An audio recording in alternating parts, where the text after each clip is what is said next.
बोलो श्री प्राणनाथ प्यारे की। वंदो सतगुरु चरण को करूं सो प्रेम प्रणाम। अशुभ हरण मंगल करन धनी शरदेव चंजी नाम। श्री प्राणनाथ निज मूलपति श्री महराज सुनाम।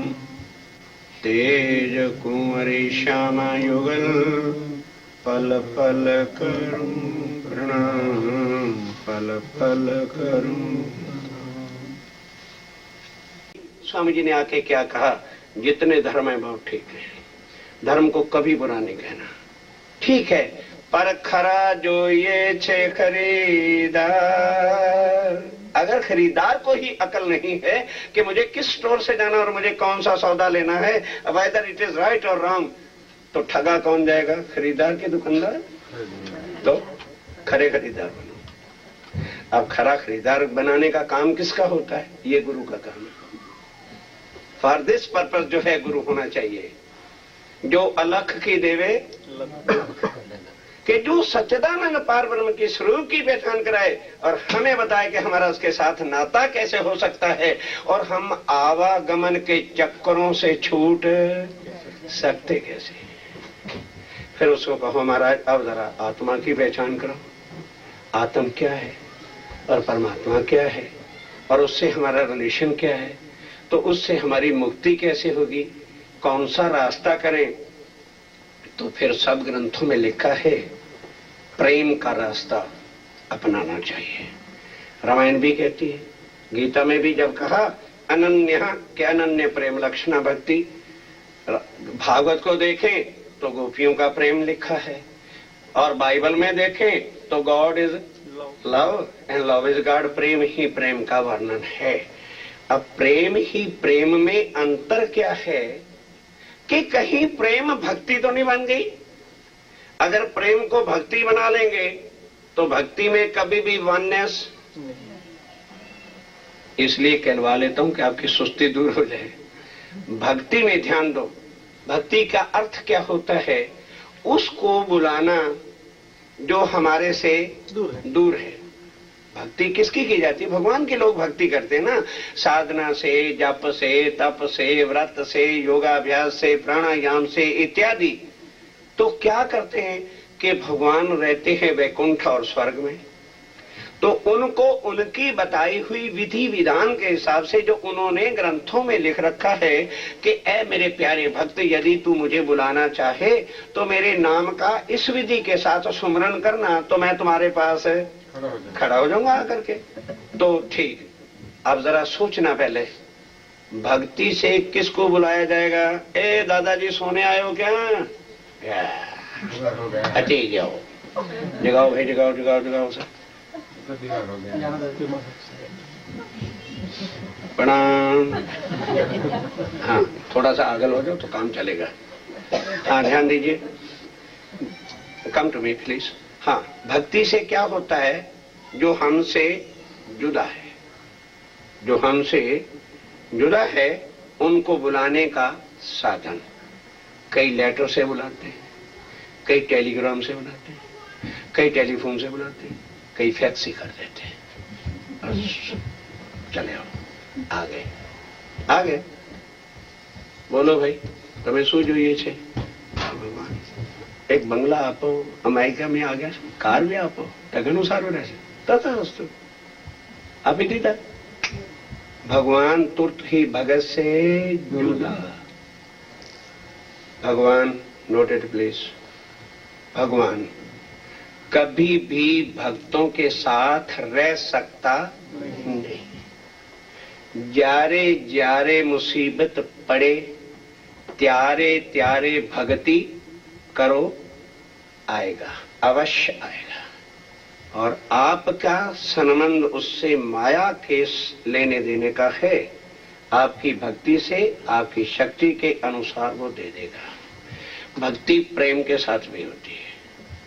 और उसमें डिफरेंस क्या है? एक भक्ति की थी कभी प्रेम किया था कभी सुदामा ने, बालपन में मित्र भाव से प्रेम था। एक भक्ति की थी कभी मीरा ने, और एक भक्ति थी कभी राधिका की, कृष्ण के साथ। तीनों का प्रेम है। सुदामा को जानते ही, बालपने में कहीं स्कूल में मित्रता थी। माला तो कभी सुदामा ने जपी नहीं, आप भी जानते हैं। बालपन का प्रेम, मित्रता का प्रेम भाई, फ्रेंडशिप हुआ। उसके बाद वो राजा बन गए, द्वारकाधीश हो गए। तो पत्नी कहती है सुदामा की, बहुत जब बेचारे मुसीबत पड़ गए, कोई सगा संबंधी देखने वाला नहीं, तो उनकी मिसेस सुदामा की कहती है कि देखो, कृष्ण तुम्हारे बचपन के मित्र हैं और आज राजा हैं, तो राजा एक फ्रेंड की अगर थोड़ी हेल्प कर देगा तो कोई प्रॉब्लम नहीं है, जाओ तो सही। सुदामा कहते पगली हो गई है। अरे वो मुझे कहीं बालपन में हम दूसरी तीसरे कक्षा में ग्रेड में पढ़ते थे, जानते थे, और आज वो राजा हो गए हैं, मुझे कहां पहचानेंगे, इसलिए नहीं। इतने जब दुखी हो गए कि घर में कुछ खाने को नहीं रहा, लास्ट एक मुट्ठी भर राइस बस,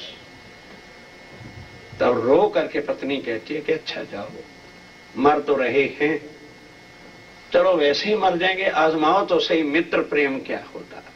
अच्छा भाई, जब सुदामा को कंपेल कर दिया गया तो एक मुट्ठी भर चावल पोटली बांध के चल पड़ा।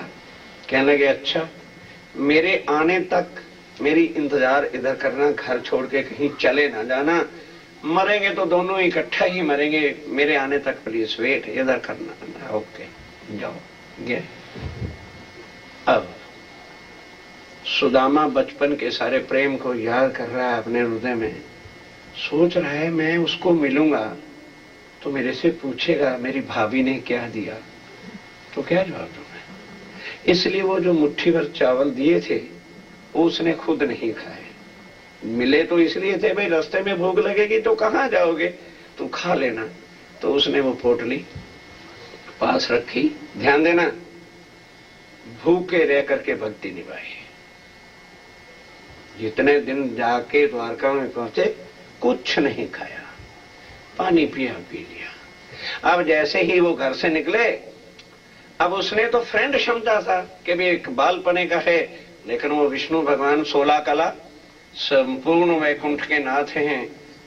अब उन्होंने देखा कि भक्त है और बचपन का प्यार है, प्यार की भक्ति भी बहुत बड़ी होती है, इसलिए तुरंत अपनी शक्तियों को भेजा कि जाओ सुदामा की जहां झोंपड़ी है उसको गिरा के बहुत अति सुंदर महल बना दो, जो सुविधाएं सृष्टि में उस समय हैं उनके घर में भर दो। भगवान सृष्टि के नाथ हैं, बोलो ये जब चाहे दे सकते हैं जो अभी आपने बताया। और बस सुदामा तो अभी पग यात्रा करते करते करते चल रहे हैं, उधर भगवान के आदमी जब आए, उसकी पत्नी को बता दिया कि सुदामा जी वहां पहुंच गए हैं, सिखा दिया था उनको। तो उन्होंने ये तुम्हारा महल बनाने के लिए हमको भेजा, झोंपड़ी गिरा के महल तैयार, सुख समृद्धि जो कुछ भी राशन पानी चांदी दागिना जो कुछ भी उस समय चाहिए था भरपूर कर दिया। सुदामा भवन, झोंपड़ी खत्म, काम हो गया। सुदामा अभी पहुंचे भी नहीं पर उसका काम हो गया। अब सुदामा कितने महीने के बाद पग यात्रा करके जब वहां पहुंचे तो द्वारपाल, राजा के द्वारपाल, और सुदामा की शक्ल ऐसी, फटे कपड़े पुराने, बुरी हालत। भाई तू किधर जा रहा है? अरे भाई कृष्ण जी से मिलना है। धक्के मारे बाहर कर दे, आए बड़े कृष्ण जी से मिलने, बोलने की तो नहीं, राजा कृष्ण कर दो। बहुत जब उदास व्याकुल हो गया, कहने लगे अच्छा मुझे मिलने मत दो, उनसे इतना कह दो कि सुदामा आए। एक दया आ गई नौकर को, भागा गया, जाके कहता है भगवान प्रभु कोई बहुत गंदे वस्त्र पहने हुए आदमी है, बुरी हालत है उसकी, कापड़ भी फट रहे हैं, अपने को सुदामा कहता है। सुदामा है तुरंत सिंहासन से पैदल, सोचो जरा, अपने भगत के लिए पग नंगे भागते हैं भगवान। भगवान कर सकते हैं, करते हैं, भागे भागे आए, सुदामा को उल्टा आकर प्रणाम किया, उठा लिया, गले से लगा के ले जा रहे हैं सब नौकर चाकर। जब भगवान तैयार हैं तो नौकर चाकर भी तो फिर चलेंगे जरा पंखा झुलाने, पहले तो उसको मार रहे थे धक्के, अब जनाब वो भी तैयार। अरे भगवान जी ने उठा के ले जा रहे हैं तो अरे भाई कहीं नाम ले दिया तो और अगर पट्टी हो जाएगी। भगवान ने जाके सिंहासन पे बिठाया, चौकी पे सुदामा के चरण रखे नीचे और रख के थाली बड़े प्यार से धोने लगे। फटे हुए थे पग, नीचे फोका पड़ गया था, सब ठीक ठाक हो गया। वस्त्र नहलाया धुलाया खूब, अपने वस्त्र पहराए खूब और उसको सिंहासन पे बिठा दिया। पास बाजू में अपनी कुर्सी चेयर डाल के बैठ जाते हैं। अब 10 दिन 15 दिन बीत गए। जब भोजन के लिए बैठे, पत्नी की याद आए कि मैं सोने के थाल में खा रहा हूं, 56 प्रकार के भोजन है, भोजन भी करे और आंखों में आंसू भी आ जाए कि मेरी पत्नी पता नहीं मरी है कि जिंदा है, क्या हालत उसकी होगी। करते करते करते करते 6 महीने बीत गए। अब सुदामा की ताकत नहीं पड़ रही कि मैं भगवान से कह दूं कि मेरी बुरी हालत है, प्लीज हेल्प मी। कुछ नहीं कहा।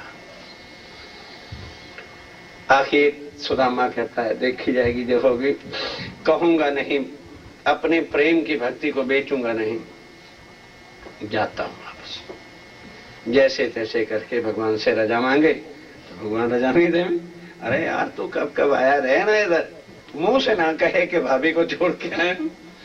कुछ नहीं कहा, बिन कहे कितना कुछ मिलता है। आखिर गए, जब वापस लौट के अपने मुकाम पर पहुंचा तो वहां झोपड़पट्टी खत्म।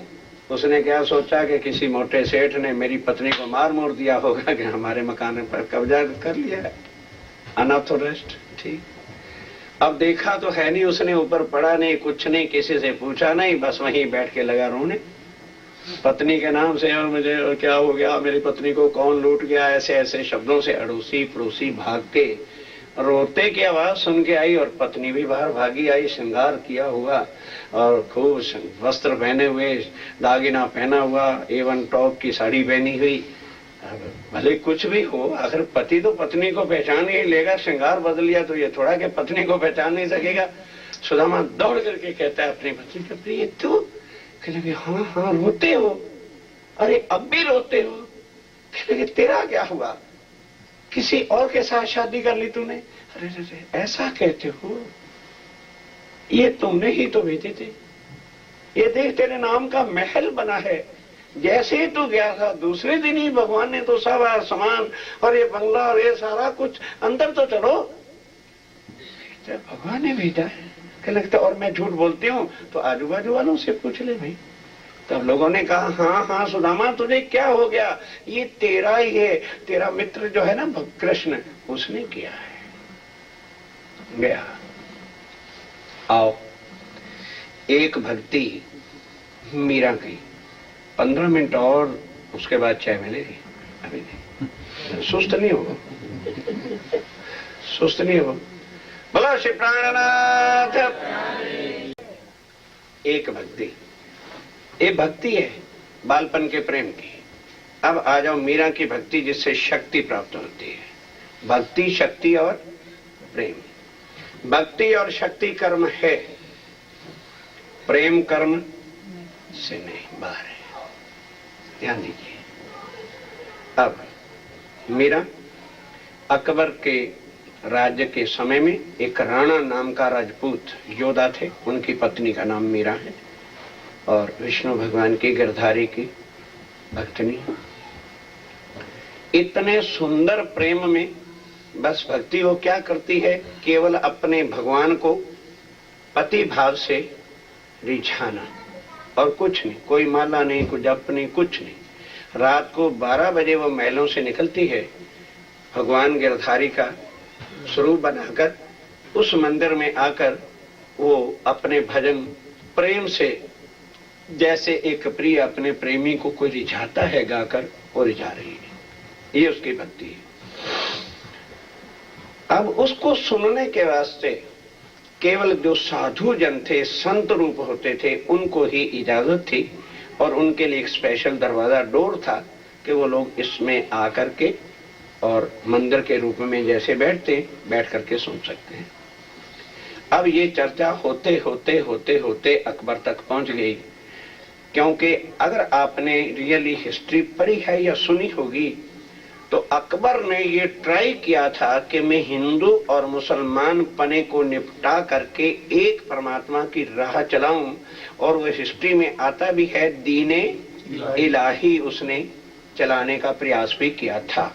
इसलिए वो हिंदू मुसलमान के बीच में किसी प्रकार का भेद नहीं समझता था, उसके दरबार में ही बीरबल रहता था।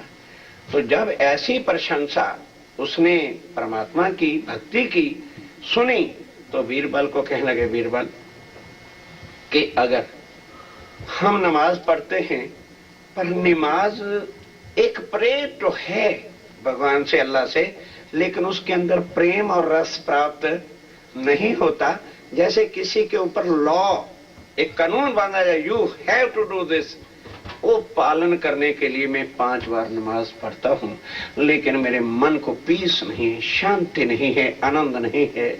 मैंने सुना है कि मीरा की भक्ति में पत्थर से पत्थर दिल वाला भी जाता है तो प्रेम रस में विभोर होकर के रो भी देते हैं और आनंदित होके आते हैं। प्लीज कोई ऐसा रास्ता निकालो कि अपन वहां पहुंचे। अब बीरबल तो आप जानते हो उसकी बुद्धि। बीरबल सोचता है इसको मैं क्या जवाब दूं। है कहने के बादशाह है तो इम्पॉसिबल, पर देखेंगे, ट्राई करूंगा। तो दूसरे दिन बीरबल ने क्या किया, प्रैक्टिकली एक गधेड़े को लेके ताल के ऊपर खड़ा होकर साबु से नहलाने लगा। राजा अकबर उधर से निकला। अकबर ने कहा, रे बीरबल तू पागल हो गया है, गधेड़े को कहीं साबु से नहलाया जाता है? कहने लगे, जी हाँ। क्यों, क्या कर रहे हो? कहने लगे, गधेड़े को काऊ बना रहा हूं, गाय बनाऊंगा। ये पागल, तेरी बुद्धि को क्या हो गया? कभी गधेड़ा भी काऊ हो सकता है? It is impossible. कहने के हजूर फिर कभी मुसलमान भी हिंदू हो सकता है? नहीं समझे? बीरबल तो हमेशा उसको व्यवहार ही ऐसा करता था कि अगर टोंट कसता था कि अगर गधेड़ा गाय नहीं हो सकती तो मुसलमान भी हिंदू नहीं हो सकता, और वहां हिंदू के बिना कोई जा सकता नहीं, और वो भी साधु के रूप में जाना पड़ता है। तो कहने लगा, please let me know what I should do, I shall. कहने लगे, अच्छा तो मूछें मुंडवानी पड़ेगी, अभी लो। सिर मुंडवाना पड़ेगा, अभी करता हूं। चोटी रखनी पड़ेगी, अभी रखूंगा। बादशाही लिबास उतार दो, साधु के भगवे कपड़े पहनने पड़ेंगे, गले में माला धारण करनी पड़ेगी, हाथ में लोटा लेना पड़ेगा। कहता है, ओके रेडी। अकबर ने ऐसा किया, अकबर ने ऐसा किया। ध्यान के साथ सुनिए अब जरा। अकबर ने प्रैक्टिकल किया। और आज हम जब सुंदर साथ को कभी मोहम्मद साहब की चर्चा भी समझा देते हैं ना, कंपैरिजन करने के लिए, भाई ये तो सांस रुक गया, भाई एग्जाम्पल सेट करने के वास्ते, और वो प्रैक्टिकल मुसलमान बना। हमें प्राणनाथ जी ने आके रेफरेंसेस दिए हैं बाइबल और कुरान के, ना कि हमको जो है प्रैक्टिकली उन्होंने मुसलमान बनाया है। और अकबर प्रैक्टिकल मुसलमान हिंदू बना कि नहीं बना? वो हिंदू बना, चोटी रखी, सब कुछ वेशभूषा बदल करके बीरबल को कहते चल मैं तेरे साथ चलता हूं। बीरबल ने भी वैसा वेश बनाया, रात को वहां गए। अब मीरा को क्या पता कि भाई अकबर क्या, क्योंकि उसने कभी अकबर की शक्ल देखी नहीं। उसको पता था कि मेरे पति का और उनका आपस में बहुत ऐसा व्यवहार है, एक दूसरे के मारने के तैयार हैं। लेकिन उसको क्या पता कि ये अकबर है कि कौन है, कि बीरबल कैसा है। साधु के रूप में बैठे, फिर वो जाती थी, सीधा भगवान के चरणों में प्रणाम किया और अपने प्रेम में मगन होकर के मीरा जो है दीवानी। ध्यान दो, प्रेम क्या देता है? दीवानगी।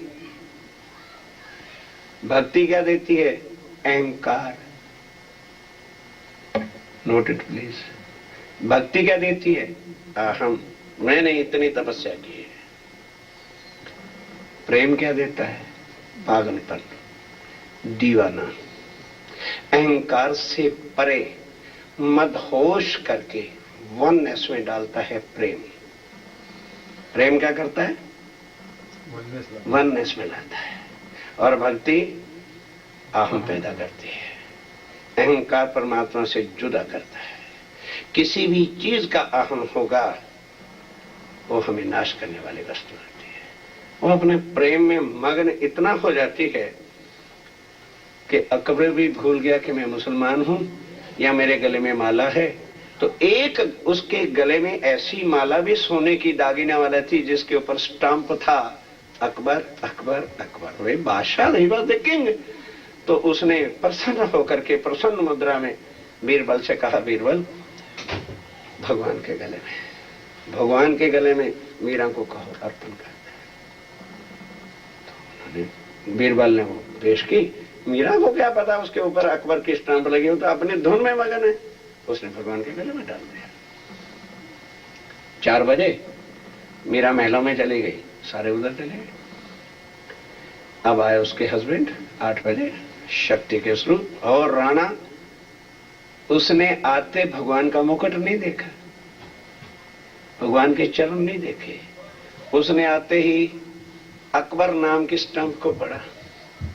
ये है, एक तरफ मीरा और एक तरफ उसका पति, दोनों हैं।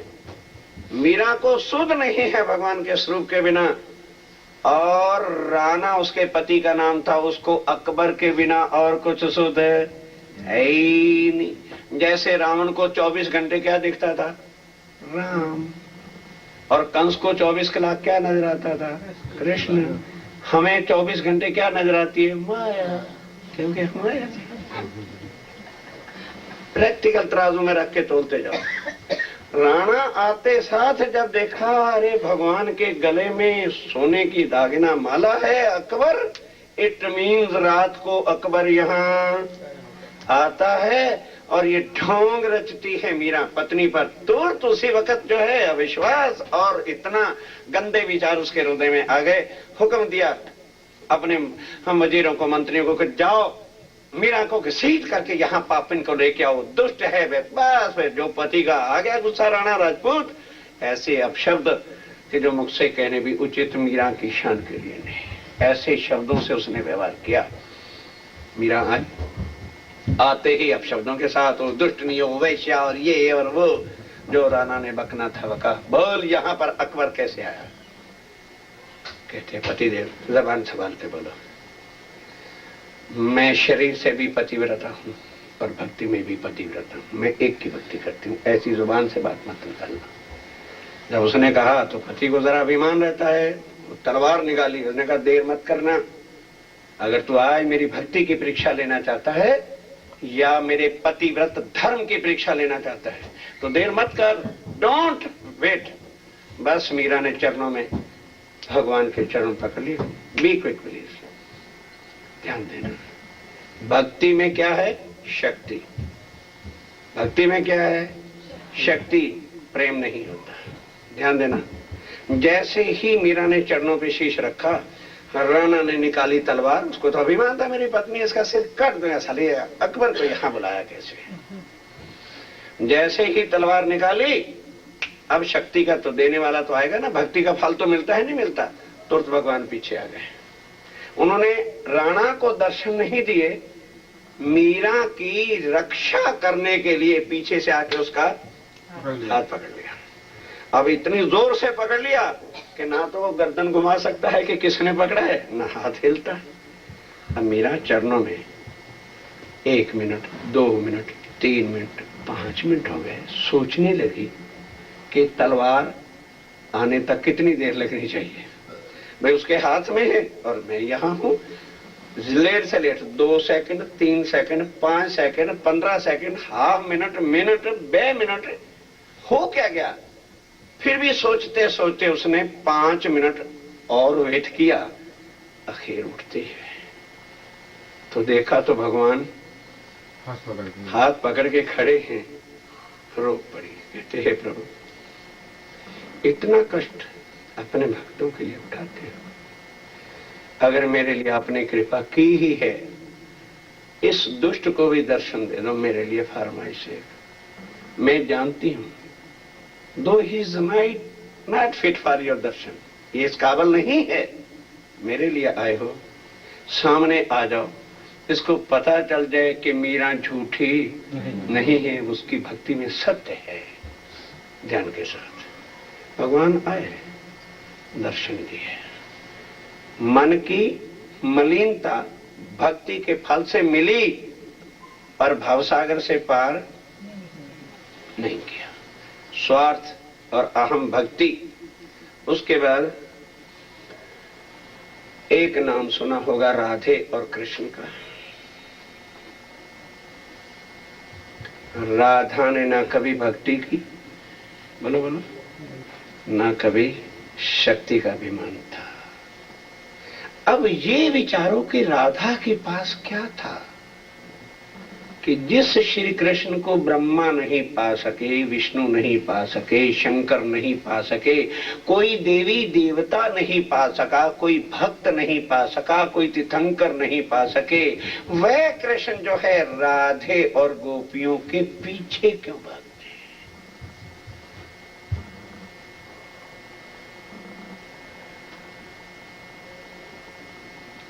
कौन कृष्ण?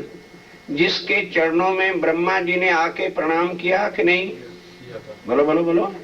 जिसके चरणों में शंकर भगवान जी आके नमे कि नहीं नमे? जिनके चरणों में इंद्र भगवान नमे कि नहीं नमे? वो कृष्ण किसके लिए प्यासा है? राधे और गोपियों के लिए। क्या उन्होंने भक्ति की थी? नहीं। क्या उन्होंने तपस्या की थी? नहीं। ये संबंध जो जान लेगा वही भाव से पार हो सकता है। उनके अंदर जो है वो आत्म और पर आत्म का जो संबंध मूल परम धाम का था, इसलिए वो श्री कृष्ण उनके पीछे भागते हैं, क्योंकि वो कभी भी अपनी आत्माओं से जुदा हो नहीं सकते जब तक वो संबंध हमारा जागृत नहीं होता। एक अमेरिका ने होल वर्ल्ड के करोड़ों ब्रह्मांडों के मालिक बन जाओ, आंख बंद होने के बाद कोई भी भव से पार करेगा नहीं। अगर यहाँ रूखी रोटी भी खाली 4 दिन की तो बात है, और वो मिल जाए और उससे संबंध आत्मा का हो जाए, उसके बाद फिर कोई विष बाकी रह जाए? ये दुख ही दुख है। और वहां अखंड सुख आनंद के देने वाले हैं, और वो एक अनादि अक्षरातीत है। बाकी सकल जगत के जितने भगवान हैं, ये ना कहना कि वो भगवान नहीं, भगवान है, मालिक है। क्या दे सकते हैं? माया। और माया क्या डालेगी? दुख ही दुख में लाएगी। और मनुष्य तन किस लिए मिला है? ऊपर जो सुंदर साथ हैं, कृपया जल्दी आ जाइए। 45 मिनट्स के लिए सिर्फ और चर्चा होगी। उसके बाद भी हमने विचार किया भक्ति, शक्ति और प्रेम, मित्रता का भाव, और उसमें क्या मिला? यहाँ की ही वस्तुएं मिली। अब प्रेम बाकी कौन सा है जो राधे और गोपियां और श्री कृष्ण जी में था? अब उनको समझना पड़ेगा कि वो राधिका कौन है, गोपी कौन है और कृष्ण कौन है। आखिर इनके अंदर कौन सा ऐसा रिलेशन था कि जिस श्री कृष्ण जी के चरणों में ब्रह्मा नमन करते हैं, शंकर नमन करते हैं, वैकुंठ के नाथ आते हैं, स्वर्ग के इंद्र भगवान झुकते हैं, और इतने श्री कृष्ण गोपियों के पीछे किसके लिए? एक छाछ के गिलास के लिए, एक मक्खन के लिए? ऐसी क्या बात है? नहीं, वो उनकी लीला है। उनका जो मूल संबंध है वो आत्मा का है, अब अभी एक प्रश्न आया था कि जी परम धाम में तो वो एक परमात्मा है, तो गोपियां ज्यादा हैं। तो यहाँ हमने समझ रखा है कि शायद जैसे पुरुष और स्त्री होती है, तो परम धाम में गोपियों का मीन्स लेडीज, और कृष्ण अर्थात उत्तम प्रशक्षरातीत का मतलब पुरुष से है। नहीं, टोटली रॉन्ग है। हमारी समझना जो है वो मिसअंडरस्टैंडिंग में चलेगी। सूरज और सूरज की किरण, अब किरण को हम क्या कहते हैं? सूरज निकला और किरण, तो इसका यह मतलब नहीं है कि किरण जो है वो सूरज की स्त्री है या पत्नी है। यहाँ पति पत्नी का जो व्यवहार है वो सृष्टि को बनाना और मिटाने के कारण से ये प्रकृति और पुरुष का शब्द है, इसलिए यहाँ पर ये व्यवहार है स्त्रियां और पुरुष और मैरिज और डेथ और ये सारा कुछ। वहां पर एक तत्व, यहाँ पर 5 तत्व हैं और वहां एक तत्व है, एक रूप है, एक लीला है, वननेस है। इसलिए जो है वहां कोई भी एक दूसरे से जुदा हो नहीं सकता। और ये चर्चा मीर सागर से पाठ से उस दिन आपको बताई थी कि वो जो आत्माएं हैं वो किस तरह से उत्पन्न हुई हैं। जैसे सूरज का फंक्शन जो है, हम कहते हैं कि सूरज लाइट देता है, लाइट देने का फंक्शन कौन करता है? किरणें करती हैं। परम धाम के अंदर हम कहते हैं परमात्मा क्या है? सच्चिदानंद है। तो आनंद इटले प्रेम इटले लव की लीला कौन करता है? कौन फंक्शन करेगा उसकी? वो जो लीला करने वाले स्वरूप हैं उनको क्या कहते हैं? आत्माएं अर्थात गोपियां। गोपियों का मतलब यहाँ के शरीर लेडीज से नहीं है। जैसे सूरज और सूर्य की किरण, सूरज निकला और किरण निकली।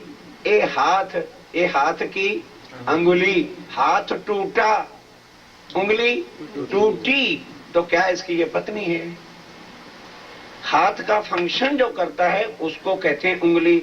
और जो फंक्शन करने वाली चीज होती है, अब आ जाए टू दी ग्रामर, नाउन की जो लीला करता है उसको एडजेक्टिव कहते हैं। और एडजेक्टिव हमेशा स्त्रीवाचक शब्द में बोला जाएगा, पुरुष में नहीं। नाउन खुद नहीं लीला करता। नाउन की जो फंक्शन है वो कौन करता है? ऑब्जेक्ट करता है। तो ऑब्जेक्ट को आप किस तरह से बोलोगे? सूरज की किरण, सूर्य का फंक्शन जो है, तो उसका फंक्शन कौन करता है? किरणें, इसलिए वो इस तरह से बोला जाता है। परम धाम में जो पार ब्रह्म है वो क्या है? सत चिद आनंद है। तो अब पार ब्रह्म चिदगन स्वरूप है। लीला जो है उसकी आनंद की, जो लव की करता है, उसको क्या कहते हैं? आत्मा। और किरणें बोलो उनकी या उनके स्वरूप बोलो। अब उनका जो है क्या है? वननेस है। सूरज और सूर्य की किरण कभी जुदा हो सकती है? बोलिए। सागर और सागर की लहर कभी जुदा होगी? इसी अब प्रमाण लीजिए, क्योंकि एक बात कही है, हमने अपने ज्ञान से सुना है ना आपको, आप इसका प्रमाण लो ग्रंथों से। आत्म एव परमात्मा, आत्मा कभी भी परमात्मा से जुदा हो नहीं सकती और परमात्मा कभी भी अपनी आत्माओं से जुदा हो नहीं सकते। तो इस कलयुग की जो महत्ता सबसे बड़ी कही थी द्वापर में और कलयुग में आने की, उन आत्माओं ने परम धाम में लीला आनंद ही आनंद की होती है। तो लेकिन ध्यान के साथ, ये उस दिन मैं अच्छी तरह वैसे बता चुका हूं, पर हो सकता है कहीं ना आए हो। जहां सत्ता है वहां कभी भी प्रेम हो नहीं सकेगा। डंडे से तो प्रेम नहीं होगा कि कोई प्रेम नहीं करे, अच्छा तू प्रेम नहीं करती, आज डंडा मारूंगा तुझे। जहां सत्ता है वहां प्रेम नहीं, और जहां प्रेम है वहां सत्ता हो सकती नहीं। सत्ता द्वैत के अंदर होती है और प्रेम वननेस के अंदर एक रूप होने से अपने को मिटा करके जो है तब प्रेम किसी से किया जाता है। अपने को समर्पण किया जाता है, अपनापन मिटा दिया जाता है, तब जाके प्रेम का कोई स्वरूप निखाई जा करके नजर आता है। अब परम धाम में लीला सदा एक ही एक है, क्योंकि परमात्मा और आत्मा में कुछ भी अंतर है नहीं, दोनों का स्वरूप एक है। इसलिए वो उनके सत्ता जो अक्षर ब्रह्म बनाता और मिटाना है, इसको वो जानते नहीं है, तो उनकी इच्छा हुई कि हमें वो दिखाइए।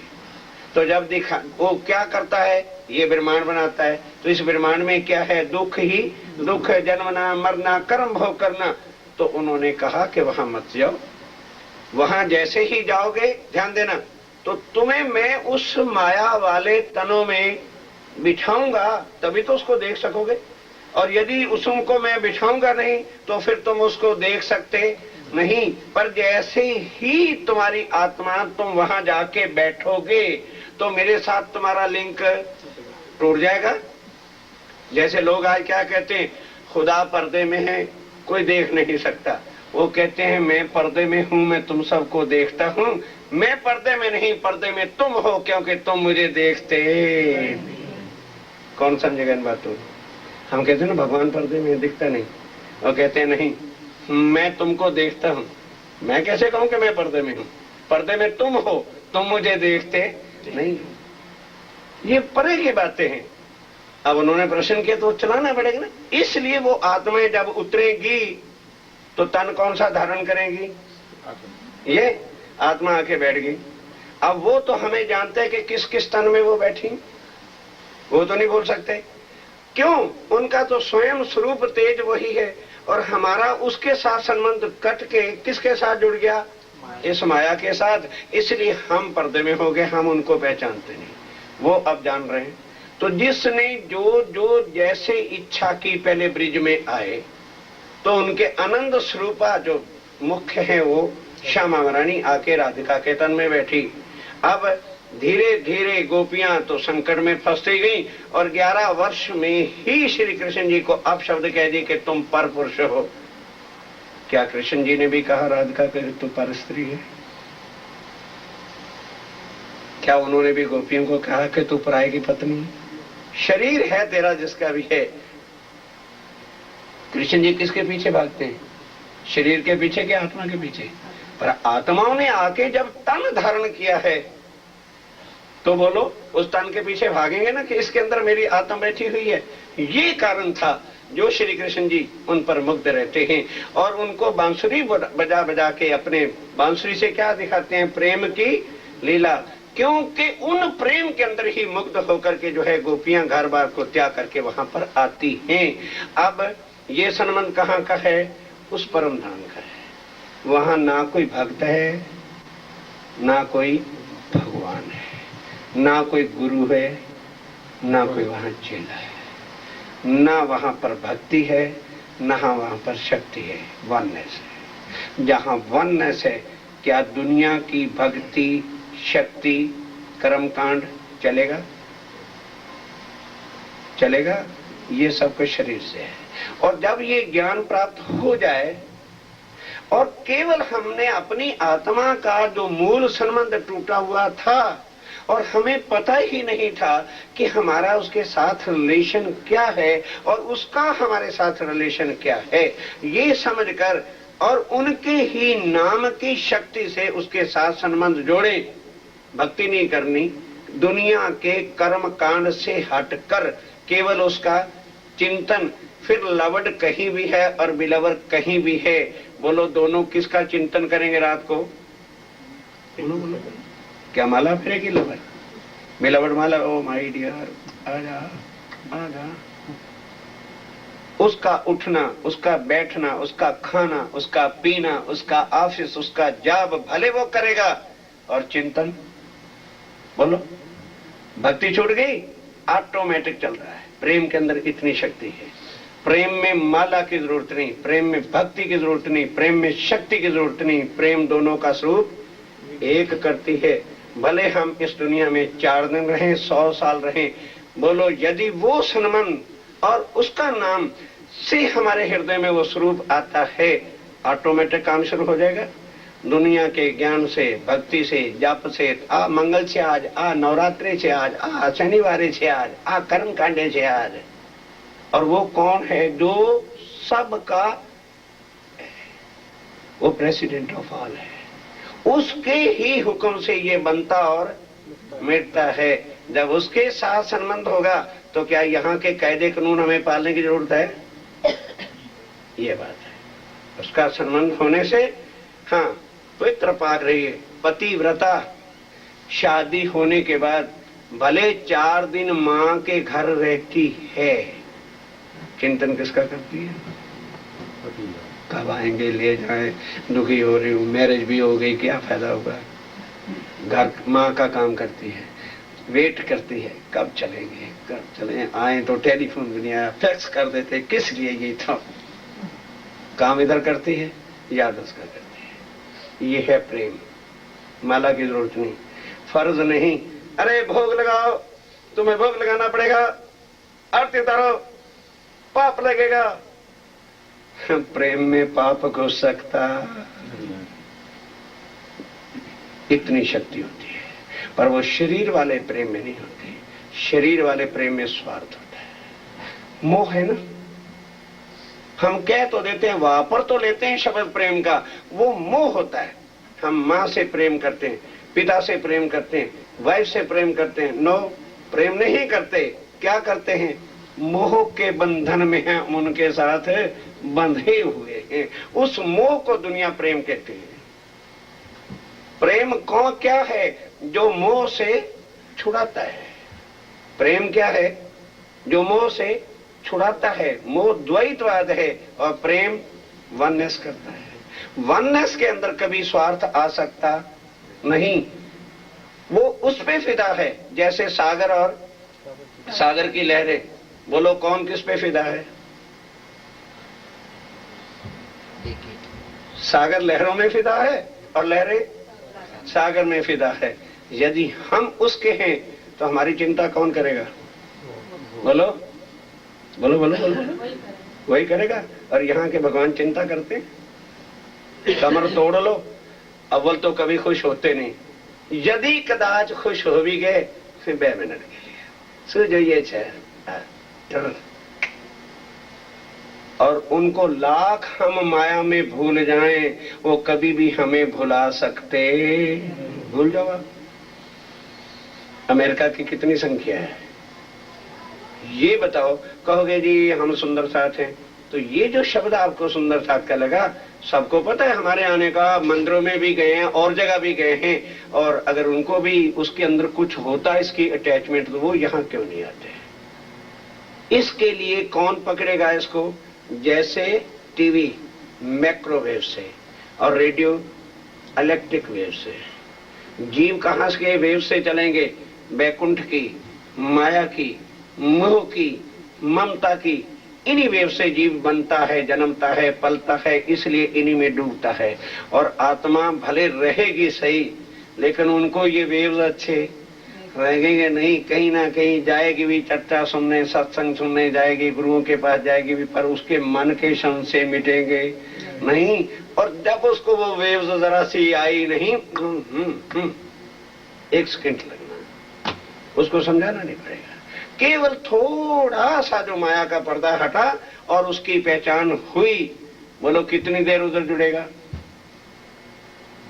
सब पता लग जाएगा कि ये गुरु, भगवान, भक्ति, शक्ति इन दिस वर्ल्ड। वहां ये चलती नहीं। फिर देखिए, भक्ति के अंदर नियम है, भक्ति के अंदर नियम है, फर्ज है। और भक्ति शक्ति के अंदर नियम और भगत के साथ तब शक्ति प्राप्त होती है।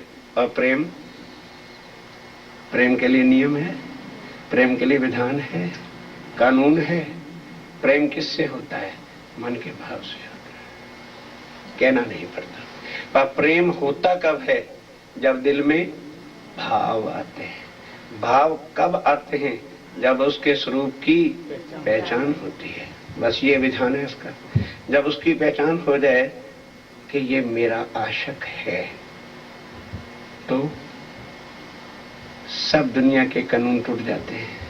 लड़की रात को 12 बजे उठ के चोरी मम्मी के तकिए के नीचे पड़ी चाबी को उठाती है। कौन सा नियम है?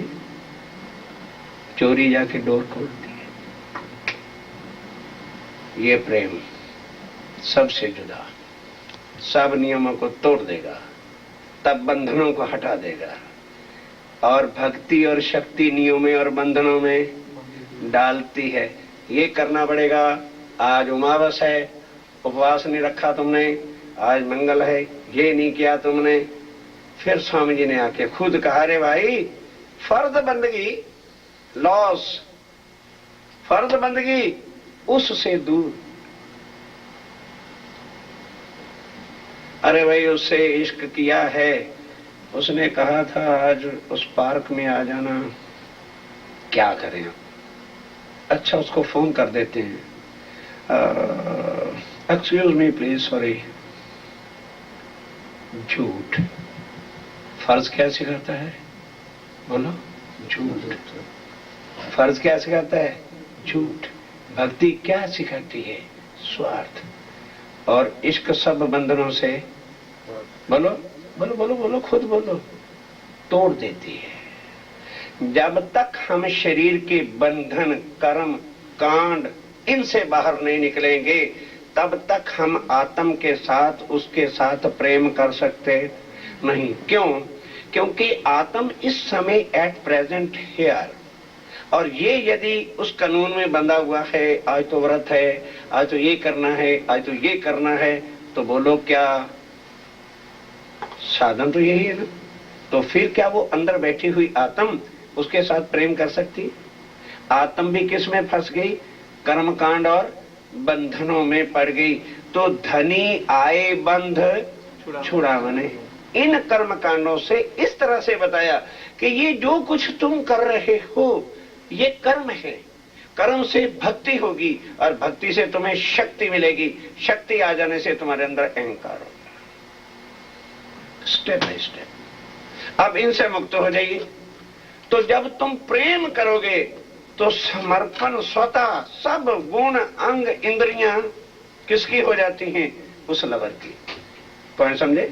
जिसको हमने चाहा है, फिर हम सब शक्तियां किसके चरणों में रख देते हैं?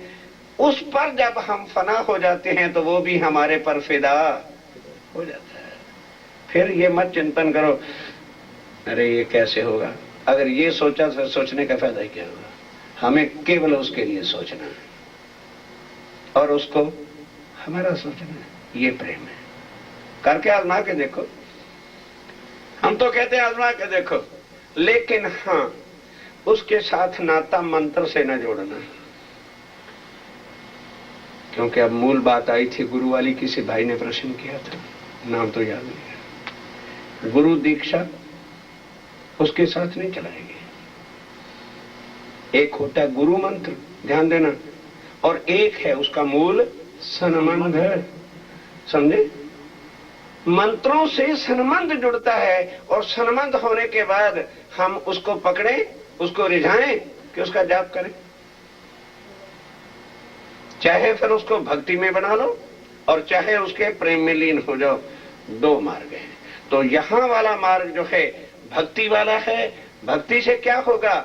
जीव को तो मुक्ति मिल जाएगी, पर आत्म उसके सुख को प्राप्त कर सकते नहीं। वहां भक्ति नहीं चलती, वहां क्या चलेगा? प्रेम का स्वरूप चलेगा। और प्रेम के अंदर कभी भी नियम हो सकता नहीं है। प्रेम ही एक ऐसा मार्ग है जो फिर स्वामी जी ने कहा भी, प्रेम सेवाएं तमें पामसो पार, कि इस जगत से अगर पार पाना चाहते हो तो वो उत्तम पुरुष जो अक्षरातीत है उसके साथ जो मूल संबंध आत्मा का है, और माया में आकर हम भूल गए और आकर के माया की शक्तियों को ही परमात्मा मानकर हम मजबूर होकर के मोह की लालसा में आकर आज दिन तक ज्ञान सुना, गुरु बनाए, भक्ति की, वो भी लाभ मिलता रहा। पर ज्ञान सुधी आत्म का संबंध उसके साथ, क्योंकि उसके साथ आत्मा का ही संबंध है, क्योंकि वो सत्य है और हमारी आत्मा सत्य है। और वो भी कौन से नाते से? प्रेम से। और प्रेम कब होगा? जब उसके स्वरूप की पहचान होगी तभी तो प्रेम करेंगे। और जब प्रेम करेंगे तो प्रेम के अंदर जो भाव होता है वो दुनिया में भाव किसी के ऊपर आ सकता। जब ये चीज और ये लेके करें हम लेबर रहिए दुनिया में। कौन कहता है कि आप त्यागी बनो, तपस्वी करो, रहो 4 साल, 10 साल, 8 साल, 15 साल, 100 साल, जितनी उम्र है, चिंतन उसका, शरीर जो है डू योर बॉडी। अच्छा, फिर जब हमारे पास राज्य ने इतना दिया हो तो फिर ऑटोमेटिक दिल में आएगा कि ये पैसा, ये तन, ये मन माया में लगाऊं तो क्या लाभ होगा, भक्ति में लगाऊं तो क्या लाभ होगा, और उसके नाम पर समर्पण कर दूं तो क्या लाभ होगा। फिर वो बताना नहीं पड़ता कि जब मेरा सर्वस्व उसका है, तन भी, मन भी, धन भी, तो अगर सब मैं समर्पण करूं तो मेरे पर समर्पण होगा कि नहीं होगा। सीधी सी बात है। तो फिर ये नहीं कि हम दुखी रहें और राज्य महाराज हमें देखते रहें, कभी होने वाला ही नहीं। फिर तो सारे संसार के ग्रंथ ही गलत हो जाएंगे। लेकिन अभिलाषा हमेशा किसकी रखिए, उसकी। चिंतन केवल उस राज्य महाराज का करिए जो आत्म के धाम के धनी हैं।